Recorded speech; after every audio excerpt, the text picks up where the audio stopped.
Students, इस video में हम लोग अनुसूचित जनजातियों की समस्याओं के निराकरण के लिए जो संवैधानिक व्यवस्थाएं की गई है उसकी चर्चा करेंगे। कॉन्स्टिट्यूशनल प्रोविजंस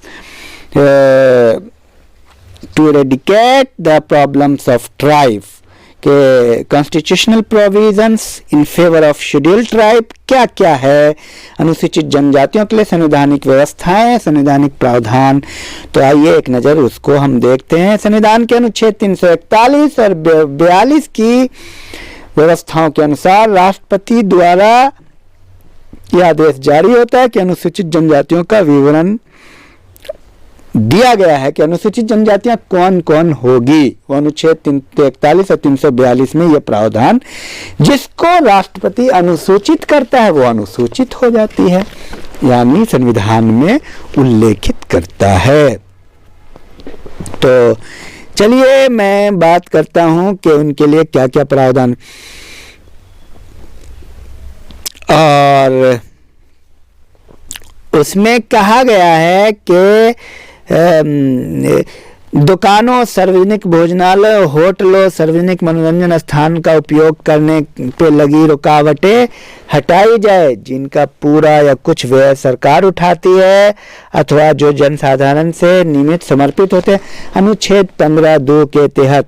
तो सबसे पहले आपको ये बता दें, अनुच्छेद 14 में समानता का अधिकार है, कानून के समक्ष सब समान है, चाहे अनुसूचित जाति के हों चाहे अनुसूचित जनजाति के। तो ये एक बड़ा प्रावधान है। मूल अधिकार जो फंडामेंटल राइट है भाग 3 में है, पार्ट 3 में है भारतीय संविधान के, और इसमें जो प्रावधान किया गया है मूल अधिकार में समानता का अधिकार, तो सबको समान अधिकार प्राप्त किया गया अनुच्छेद 14 से 18।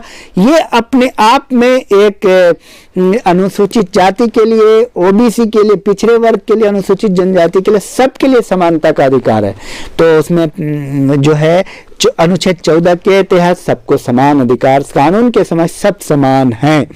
अनुच्छेद 15 के तहत धर्म, मूल, वंश, जाति, लिंग, जन्म स्थान के आधार पर किसी भी नागरिक से कोई भी विभेद नहीं किया जाएगा, चाहे वो जनजातीय हो, चाहे वो अनुसूचित जाति हो, चाहे वो ओबीसी हो, अन्य पिछड़े वर्ग हो, हिंदू हो, मुस्लिम हो, सिख हो, ईसाई हो, सभी इसमें शामिल हैं।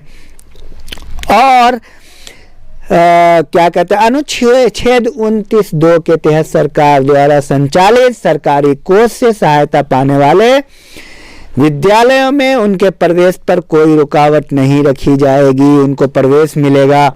अनुच्छेद 46 के तहत अनुसूचित जनजातियों के शैक्षणिक तथा आर्थिक हितों की रक्षा की जाएगी और उन्हें सभी शोषण तथा सामाजिक अन्याय से बचाया जाएगा।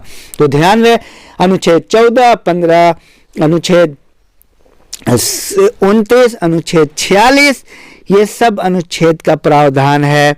अनुच्छेद 25 टोटल समानता, जो भी मूल अधिकार से संबंधित समानता का अधिकार, स्वतंत्रता का अधिकार, उन सब में उनके लिए वो सब अधिकार प्राप्त है।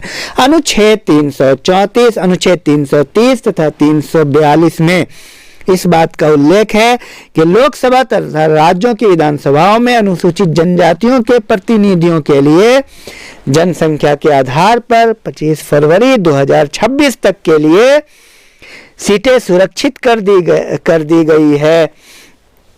तो ये अनुच्छेद 324 में है, अनुच्छेद 330 और 342 में भी है। अनुच्छेद 16 में और अनुच्छेद 335 में है कि सार्वजनिक सेवाओं, सरकारी नौकरियों में जनजाति लोगों का पर्याप्त प्रतिनिधित्व न हो तो सरकार उनके लिए स्थान सुरक्षित रखने का अधिकार देना और सरकारी नौकरियों में नियुक्तियों के समय अनुसूचित जातियों और अनुसूचित जनजातियों के दावों पर विचार करना आवश्यक है। यह अनुच्छेद 16 और अनुच्छेद 335 के तहत है। तो और अनुच्छेद 164, अनुच्छेद 338 तथा 5वीं अनुसूची में इस बात का उल्लेख किया गया है कि जनजातियों के कल्याण तथा हितों के प्रयोजन के राज्यों में जनजातीय सलाहकार परिषद तथा पृथक विभागों की स्थापना की जाएगी। अब केंद्र में एक विशेष अधिकारी की नियुक्ति की जाए। अनुच्छेद 244(2) के अनुसार असम की जनजातियों के लिए जिला प्रादेशिक परिषद डिस्ट्रिक्ट एंड रीजनल काउंसिल स्थापित करने का विधान है। संविधान के भाग 4 के अनुच्छेद 46 में जनजातियों की शिक्षा की उन्नति और आर्थिक हितों की सुरक्षा की ओर विशेष ध्यान देने का प्रावधान है। राज्य की विधान है देना है। और अनुच्छेद 224 और 5वीं और 6ठी अनुसूची में इस बात का वर्णन है कि अनुसूचित जनजाति क्षेत्रों के प्रकाशन तथा नियंत्रण के लिए विशेष व्यवस्था की जाए। संविधान के भाग 6 अनुच्छेद 164 में असम के अतिरिक्त बिहार, उत्तर प्रदेश, मध्य प्रदेश और उड़ीसा में जनजाति मंत्रालय स्थापित करने का विधान है किया जाएगा। और ये अनुच्छेद 25 में मनुष्य के देह व्यापार, जबरन यौन संबंध का प्रतिबंध लगाया गया है।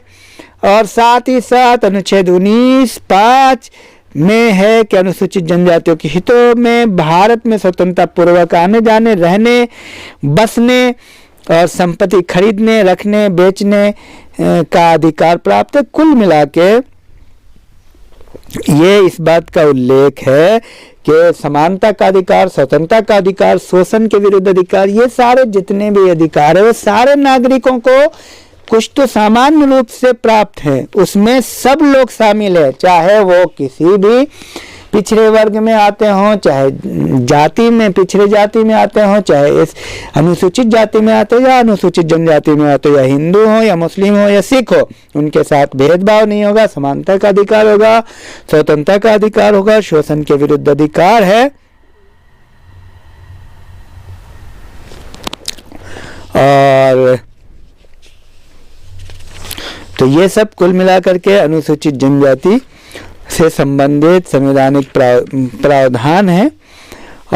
और बहुत सारे कार्यक्रम भी चल रहे हैं जो अनुसूचित जनजातियों को लेकर के भी चल रहे हैं। अनुसूचित जनजाति के विद्यार्थियों के लिए विदेशों में उच्च शिक्षा के लिए राष्ट्रीय छात्रवृत्ति योजना भी है, राजीव गांधी राष्ट्रीय फेलोशिप अवार्ड भी है और शैक्षिक संगठनों को अनुदान है।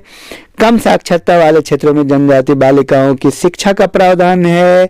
जनजातीय क्षेत्रों में व्यावसायिक प्रशिक्षण का प्रावधान किया गया है। अनुसूचित जनजाति के विद्यार्थियों के लिए मैट्रिक के बाद छात्रवृत्ति की योजना भी की गई है। अनुसूचित जनजाति के विद्यार्थियों की मेरिट का उन्नयन किया गया है। बहुत सारे अनुसूचित जनजाति के बालक बालिकाओं के लिए छात्रावासों के निर्माण की भी योजना है की गई है। तो ये सारा विशेष रूप से tribal cooperative marketing development federation of India limited की भी स्थापना की गई है। और राष्ट्रीय अनुसूचित जनजातीय वित्त और विकास निगम की भी स्थापना की गई है। आय बढ़ाने के लिए सावधि ऋण का भी उपलब्ध किया गया है। स्वयं सहायता समूहों के लिए भी योजना है और बहुत सारे अदर वेलफेयर प्रोग्राम है। समेकित जनजातीय विकास परियोजनाएं हैं, 20 सूत्रीय कार्यक्रम है और परीक्षा पूर्व कोचिंग योजना भी है। और 1992 में राष्ट्रीय अनुसूचित जाति जनजाति आयोग का गठन किया गया। ये सारी योजना संवैधानिक प्रावधान अनुसूचित जनजाति और अनुसूचित जाति के उन्नयन के लिए किया गया है। पर मैं आपको ये बता दूं, कोई भी योजना, कोई भी संवैधानिक प्रावधान तभी सफल होता है जब उसको लागू करने की जो इच्छा शक्ति है, विल पावर सरकार की मजबूत हो। साथ ही साथ जनता के मनोवृत्ति में भी परिवर्तन आवश्यक है। अगर जनता सामाजिक रूप से किसी को स्वीकार नहीं करेगी, समानता का अधिकार नहीं देगी, तब तक समानता का अधिकार नहीं प्राप्त होगा। तो आवश्यकता इस बात की है कि जनमत में परिवर्तन लाया जाए, जनता के मनोवृत्ति में, विचारों में परिवर्तन लाया जाए और सामाजिक रूप से पहले आप सबको स्वीकार करें। तो हमारी यही आशा है भारतीय जनता से, हम भारत के लोग भारत को संपूर्ण प्रभुत्व संपन्न, समाजवादी, पंथ निरपेक्ष, लोकतंत्रात्मक गणराज्य बनाने के लिए तत्पर रहें, क्योंकि प्रस्तावना के इन शब्दों से ही अनुसूचित जाति, जनजाति तथा अनपिछड़े वर्ग और अन्य सभी समुदायों के लिए समानता और लोकतंत्र और धर्मनिरपेक्ष समाज की स्थापना की जाती है। अगर आपको ये वीडियो कैसी लगी और आप कमेंट बॉक्स में भी इसका उत्तर करें, ज़्यादा से ज़्यादा विद्यार्थियों को इसका लाभ